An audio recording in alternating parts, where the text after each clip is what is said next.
Hi friends, it's Sunday project time and I'm doing a little conversion here.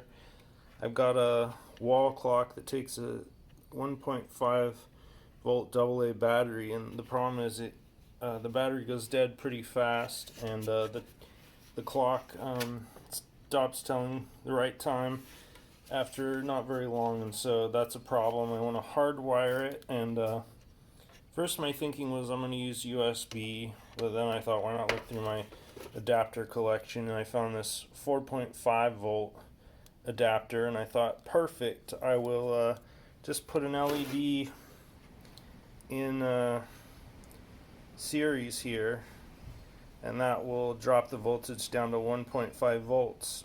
Now what I learned is that's not actually the case. There's a lot of variables. First of all, these adapters, they don't always put out a consistent voltage. I had two other 4.5 volt adapters, and one of them put out 6 volts and the other put out 9. So luckily I used my multimeter to discover that issue. This one actually was closer, so I thought it might work, but the voltage was still just a little too high.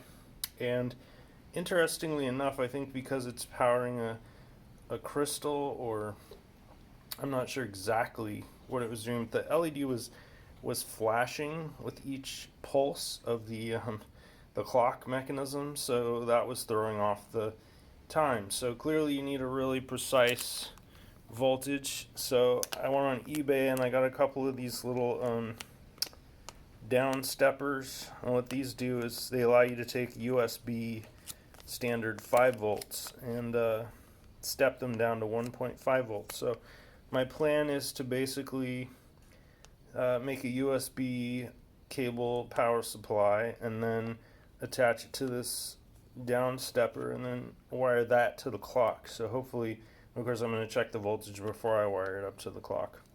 But yeah, that's the plan. So let's give it a shot. So here's my baggie of sacrificial USB cables that I've saved over the years. There's a few other odds and ends in here. But basically I'm just going to pick one that looks like a good candidate for using it as a power cable. And I may already have some that are already wired up here too. Like, let's see. This one's an actual intentional power supply for another project. And obviously we have all these legacy USB cables. Probably gonna save some of them. This one looks good, because this one was for like a piece, had a PC port on it, so this one will probably be good. Alright, now I'm gonna strip it and just test the voltage and stuff. Save myself some trouble and just cut the jack off of there. These wires are so tiny, they don't really fit in my wire strippers, so I'm going to do it the old-fashioned way with a razor blade, where you just score the outside of the wire, and then hopefully it'll just come right off. There we go. Now, red and black are all we need to concern ourselves with. The black is the ground and the red is the 5 volts. So I'm actually just going to clip off the other wires. And if I ever need these for some other purpose, I can just strip the cable back down. So there we go. We just turned a USB cable into a 5 volt power supply. Alright, now I'm going to test this out first so that there aren't any surprises. Put this down to 2 volts. And I plugged the other side of the USB into a wall port. So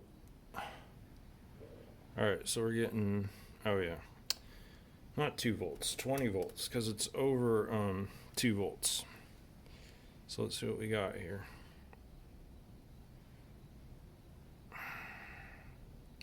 These are really tiny wires, so I'm struggling to actually get them on the contacts here.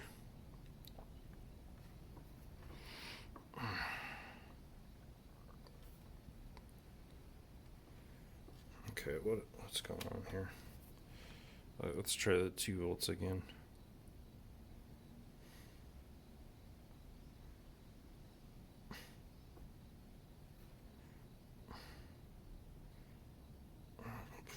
.4. What am I doing wrong here?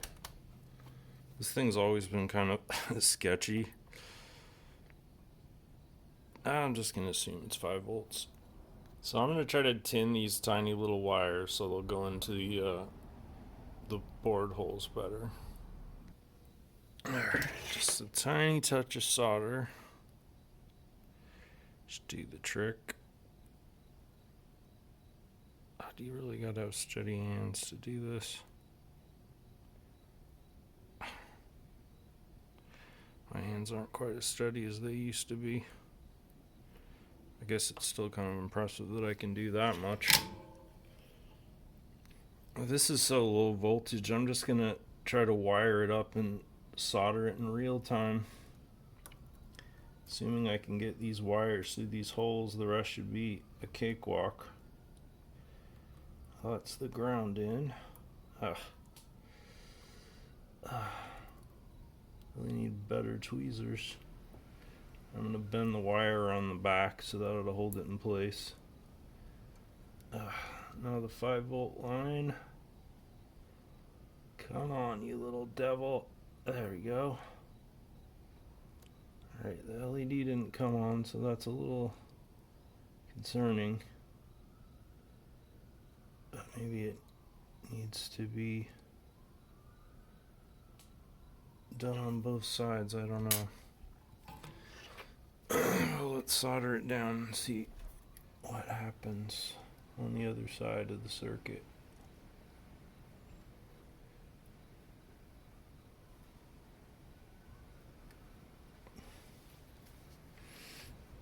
I should probably solder it on the back.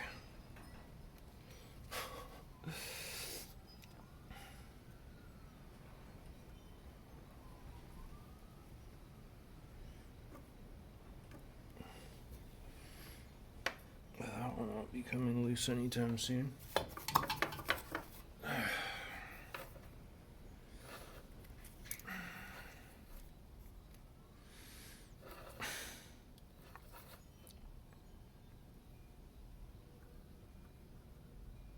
There we go. Good enough.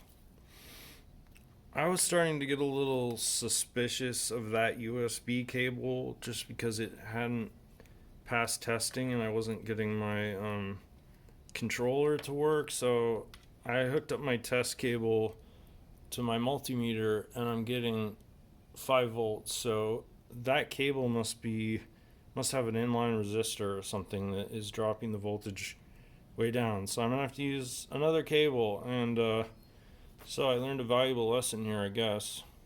Trust your multimeter. Alright, gonna try this with an alternate cable that I'm pretty sure is actually gonna work because I used it in the past on another project. Alright, there we go. 5.1 volts. So that's within spec, and that's good. That other cable that I tried, I usually just coil these up and put a piece of masking tape on them and write cursed, because obviously it's not to spec. Alright, round 2.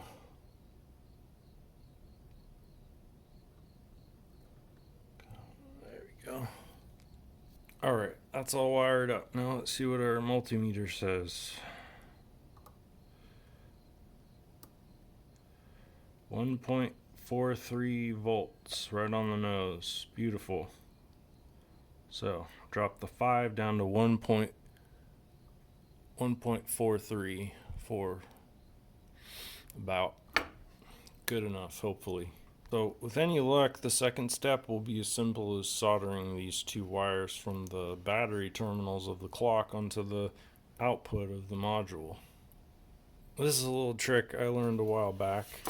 I noticed that the one of the battery connectors had come off the terminal. Now these are designed to be corrosion resistant, so they're not really meant for soldering. If you take a carbide tipped etcher, you can scratch the surface. Usually get down to the base metal, and that makes the solder stick a lot smoother. Well, that was a fucking nightmare. Be thankful that I left all that off the seams. Anyway, it was really hard to solder this up, but it's working. You can see the little wheel turning in there, and there's the second hand spinning. Now all I have to do is find out if it actually tells the right time. So yeah, anyway, this module, super cool because it's custom designed for this, to step down from